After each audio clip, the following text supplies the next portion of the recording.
Kita orang Islam diajarin bersih sebelum sembahyang, cuci semuanya. Saya bilang lu 2,5. Gue 10%, bukan berarti gue jorok. Disucikan oleh darah Yesus. Pasti bayar perpuluhan dia. Puas banget dia seminggu sekali. Gak usah cuci-cuci, ya kan? Gak usah bergerak-bergerak. Kita kan bayar 10%. Padahal kita kan pasti tenang aja. Ya kan? Paling berdiri nyanyi tempat. Santai. Ya kan? Tapi kalau 2,5, setengah mati.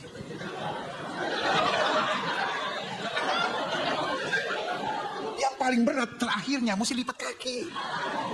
Nggak semua bisa, ya kan? Kaki mesti dilipat. Ayah. Tapi ya udahlah 2,5.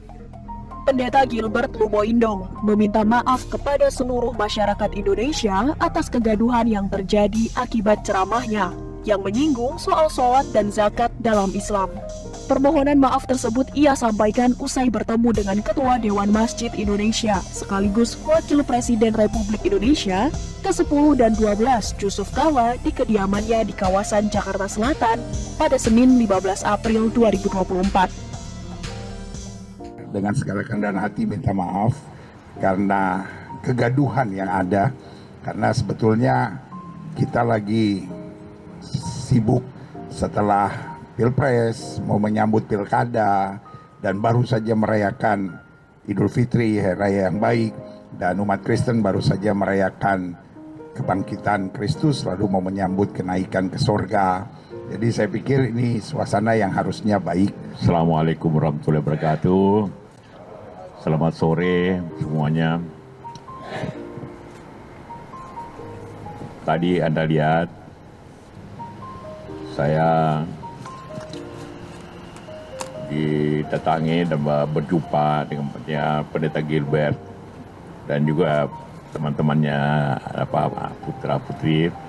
Saya ditemani oleh Pak Profesor Kamarudin dan Profesor Imam Adera Kutni, Sekjen DMI. Tadi kami dijelaskan oleh Pak Pendeta tentang video yang beredar yang menimbulkan tentu banyak pihak terkejut. Saya sih terkejut, kecewa juga waktu melihat itu. Dan menjelaskan karena bagi saya hidup di negeri yang tercinta ini kita saling menghargai satu sama lain. Apapun agama kita harus toleransi. Untuk toleransi harus saling menghargai. Dalam Islam itu ayatnya lakum dinukum waliyadin. Agama saya dan agamamu. Kita saling menghargai tapi tidak saling mengkritik ataupun menghina apalagi. Nah, kemudian saya dijelaskan bahwa itu pertama pernyataan internal. Kebaktian sebagai pendeta. Ya. Nah, dan itu tidak dimaksud seperti itu. Tapi jelasnya mungkin Pak Gilbert Pendeta menjelaskan sendiri.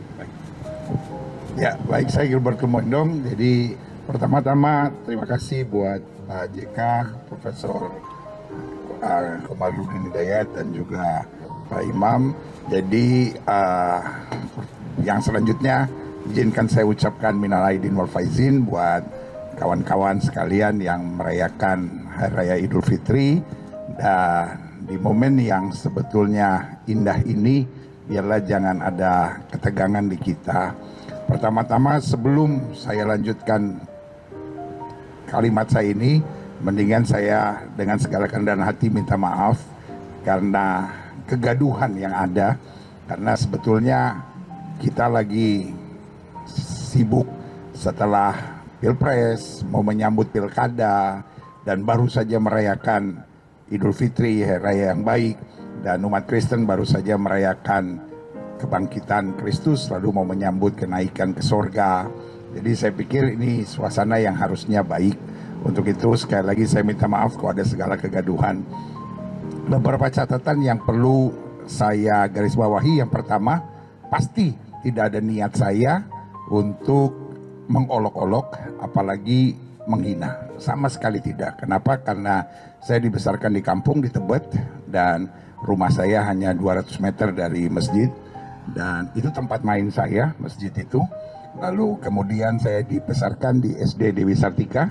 Saya belajarnya bukan agama Kristen, di sekolah itu nggak ada guru agama Kristen, sehingga saya harus belajar agama Islam. Jadi saya dibesarkan dengan kehidupan yang cukup dekat dengan umat Muslim dan buat saya saudara saya sendiri. Nah, lalu kemudian beberapa hal juga yang perlu diketahui. Yang kedua itu adalah ibadah intern yang tidak berlaku untuk umum, tetapi karena jemaat kita ada dua, ada jemaat gereja, ada jemaat online, jadi otomatis ada di YouTube kami. Tetapi itu jelas ada tulisan ibadah minggu. Jadi karena itu sama sekali tidak dimaksudkan untuk umum. Lalu yang ketiga, mungkin ada yang melihatnya dengan kacamata yang berbeda, lalu kemudian mengedit-edit gitu. Apa tujuannya? Ya buat saya setiap kita hanya Tuhan yang tahu. Tetapi yang pasti bahwa penjelasan itu bukan penjelasan yang lengkap. Penjelasan yang lengkap sebetulnya itu sebagai otokritik umat Kristiani, di mana saya bilang bahwa ibadahnya orang Muslim misalnya cukup setengah mati. Kenapa setengah mati? Karena berat. Sehari 5 kali. Kita orang Kristen seminggu sekali. Udah itu seminggu sekalinya juga duduknya santai-santai. Kalau ini ada gayanya, ada gerakannya yang tidak boleh salah. Bahkan saya garis bawahi terakhir bahwa lipat kaki buat umat Muslim itu biasa sekali. Sampai mungkin Pak JK yang usianya 82 tahun masih bisa lipat kaki gitu. Kita di gereja, orang gereja 45 tahun masih bisa lipat kaki, itu udah hebat. Kenapa? Karena ya gaya ibadahnya paling santai. Nah itu yang saya bilang gitu. Dan kebetulan di umat Kristen ada kepercayaan misalnya tentang memberi 10%. Nah di pengetahuan saya gitu, wah umat Muslim di situnya yang agak lebih gampang gitu, 2,5%. Tapi setelah bicara sama Pak JK hari ini, dia bilang, oh salah pendeta, 2,5% itu cuma zakat, belum infaknya, belum sedekahnya, belum wakafnya. Itu lebih berat lagi gitu. Jadi untuk itu sekali lagi saya minta maaf untuk kegaduhan ini, tapi percayalah kebersamaan Indonesia selalu ada di hati saya, dan di hati saya selalu ada persatuan, karena dasar khotbahnya kalau didengar hari itu justru tentang kasih. Kasihlah sesamamu gitu ya kan. Jadi kita mengasihi bukan karena dia bisa berbuat kasih kepada kita, tapi meskipun dia bahkan berbuat jahat. Karena itulah iman Kristen kami, tampar pipi kiri kasih pipi kanan. Jadi nggak mungkin saya menebar sesuatu yang buruk, karena justru ini seperti otokritik buat kita, bahwa ayo kita berbuat lebih baik. Kita belajar dari saudara sepupu. Saya biasanya di dalam gereja menyebut umat Islam sebagai saudara sepupu, karena kita lihat dari Abraham, Ishak, dan Ismail. Kira-kira begitu. Semoga di momen yang indah ini kebersamaan kita Indonesia jauh lebih berharga daripada kasakusuk yang terjadi. Dan untuk itu kalau berkenan saya pegang tangan Pak JK, saya cium tangan ini sebagai tanda kepada umat Muslim. Saya memohon maaf sekali lagi. Tuhan memberkati. Terima kasih Pak Pendeta. Jadi tadi Pak Pendeta sudah menjelaskan kronologisnya. Kedua, akibat kegaduhan sudah minta maaf. Dan seperti tadi saya jelaskan bahwa Islam dan Kristen dalam hal membantu sesama umat hampir sama. Jadi bukan hanya 2,5%, sedekahnya, infaknya, wakafnya itu besar. Jadi itu ya mampu tentu ya. Nah, tentu dengan pengertian itu maka difahami bahwa ada kesalahan akibat editan, tentu dapat memahami. Tentu sebagai ketua dewan masjid saya mengerti, dan karena saya mengerti begitu dan sudah minta maaf, saya terima maaf itu agar, tapi tentu tidak lain kali harus baik-baik ya. Lain kali harus baik-baik ya. karena sudah mengerti apa itu Islam. Tidak, kita tadi bicara lebih banyak tentang apa itu Islam dan menjelaskan sama saya apa itu Kristen. Jadi kita saling memahami.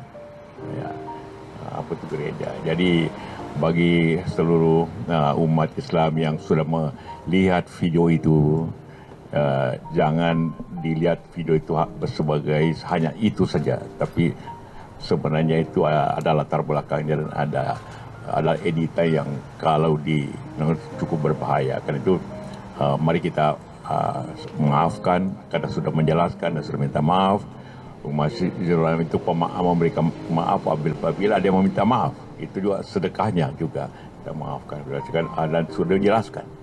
Dan maaf artinya tidak lagi membuat seperti itu lagi. Pasti karena kita sudah jelaskan tadi. Dua ahli agama yang menjelaskan tentang Islam. Jadi seperti itu. Jadi itulah sekali lagi terima kasih Pak Pendeta atas penjelasan dan permintaan maafnya tadi, dan saya dapat memahami. Terima kasih untuk semuanya. Jangan lagi menjadi semuanya. Itu asalnya. Kenapa tadi Ya, buat saya kenapa memilih Pak JK ada 3 alasannya. Yang pertama, kita tahu Pak JK adalah orang yang senior di bangsa ini dan sudah menduduki banyak jabatan. Berarti beliau berpengalaman. Dan bukan hanya berpengalaman, tetapi beliau juga seorang yang diakui sebagai quote-unquote pemimpin umat muslim. Dalam hal ini juga beliau adalah pemimpin Dewan Masjid. Itu yang pertama, karena saya tahu beredarnya banyak hal justru ada di masjid-masjid. Lalu yang kedua, karena beliau bisa disebut juga man of peace. Karena apa man of peace? Ya karena sudah mendamaikan gitu banyak keadaan-keadaan di bangsa ini gitu.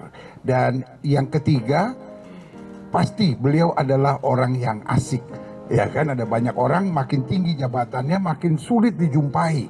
Kadang-kala ada banyak orang bilang, wah lebih gampang cari Tuhan daripada cari dia, katanya gitu kan. Tapi Pak JK seorang yang siap buat apa saja buat bangsa dan negara.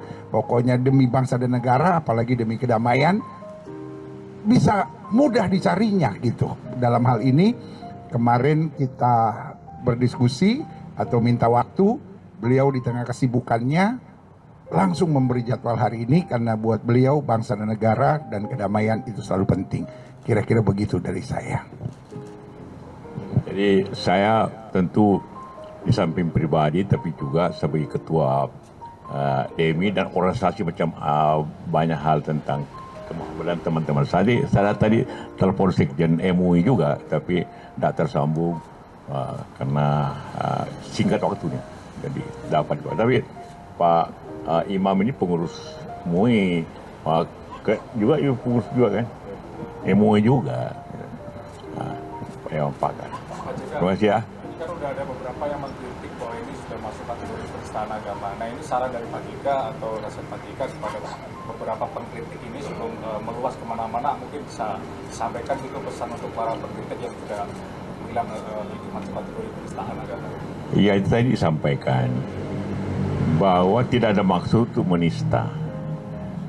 Hanya latar belakangnya banyak diedit hal-hal yang mendahului hal itu.